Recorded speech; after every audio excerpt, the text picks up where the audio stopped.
water statue right in front of Parliament, and there was a huge contingent of police that were watching everything. But all of a sudden, we just heard people shouting that, yay, they've made it inside. And when we looked behind us, we saw a group of students that were inside Parliament starting to chant songs. And we wondered how they actually got in. It must have been from another smaller gate, a side part in Parliament. And we, at this stage, we are assuming that they must have gotten assistance from someone inside. So they managed to get in, but police moved quite quickly, and we heard a couple of stun grenades going off. I think I might have heard around 10 stun grenades to try and disperse that crowd that had managed to get in. But some of them did come out. But at this point where I'm standing, there is a group of students on the outside, but there are still those clashes with the students and police, because police are trying to close the gate to Parliament so that no more of these students are actually able to gain entrance. But now they're throwing things at police. So it is quite chaotic from where I'm standing. But police continue to just throw off those stun grenades, Alicia. Look, Nomawethu, who actually organized the students to come right outside Parliament? We understand that the EFF was sending buses to various universities in the early hours of this morning. Have you had confirmation, any confirmation on this?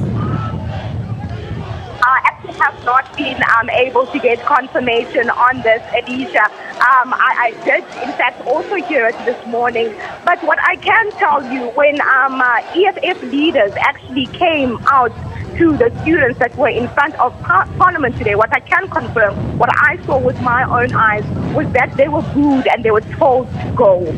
The students did not want to hear anything that these EFF leaders wanted to say. I can confirm that Floyd Sibambu was one of them. Now, this is the same thing that happened to DA leader Musi Maimane yesterday at the University of Cape Town, where he was also booed and told to leave by students. Because basically what students are saying at this point is that we don't want to politicize this. This is not some political game for us. We just want our education, and we just want everything to work for everyone at this point. Alicia. Look, Nomawethu, a lot of students have been saying, in various interviews across the country that, they do not want any political parties to weigh in on this, to make this, sort of their own stance or playing field. What are you getting from the other students that you've spoken to on the ground?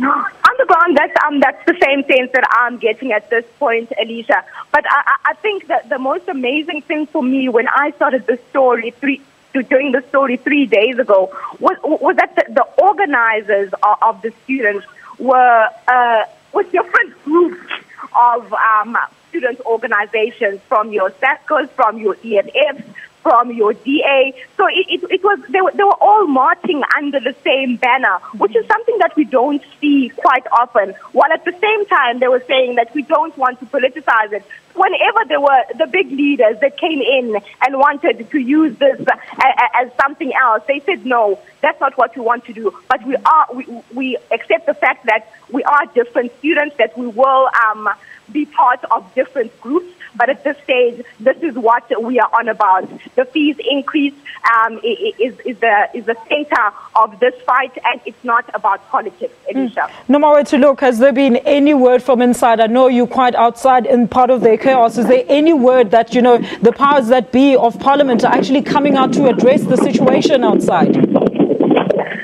Alicia, that's what I think I spoke to you guys like twice already, and I said that there's been no leader that came out to address the students, and the students have made it quite clear that they need to speak to the powers that be. I don't know if you actually heard, about 3 minutes or 3 seconds ago, another stun grenade has just gone off.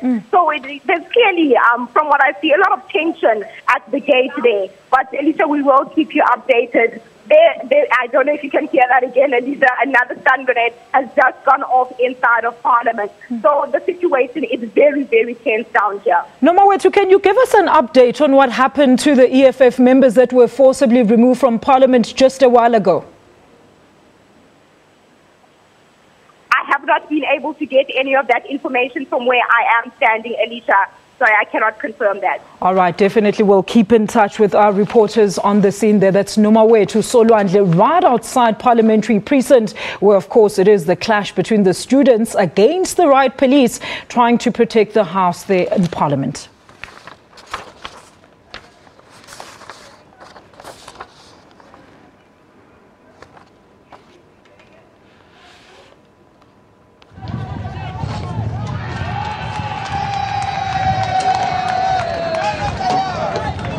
Well, Francis, I'm